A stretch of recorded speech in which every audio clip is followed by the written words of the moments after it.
تمام ثروت ایلان ماسک در برابر این گنج کشف شده ایران هیچه.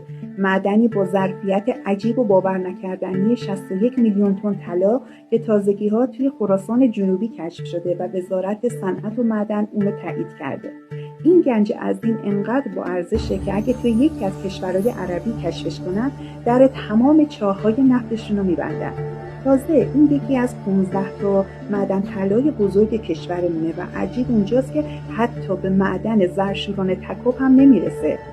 قرار استخراج از این معدن رو شروع کنن و گفته شده تا 5 سال آینده نهایتاً 20 میلیون کان سنگ بشه ازش خارج کرد که توی هر تن اون حدود 3 گرم طلای خالصه.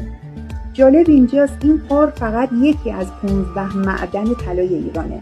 معدن طلای سیستان و بلوچستان با ذخیره 48 میلیون تن طلا جزء چندین معدن بزرگ ایران و جهانه که باهاش میشه 4 تا دبی رو کوبید و از اول ساخت. بماند که منابع عظیمی از لیتیوم توی همدان استانهای غرب کشورمون پیدا شده که ارزشش از طلا هم بیشتره. حالا من برام سواله چرا با داشتن این همه ثروت سفره‌هامون هر روز داره خالی‌تر میشه؟ به امید نشر آگاهی و ایرانی سربلند و سرافرازتر از همیشه این ویدیو رو انتشار بدین.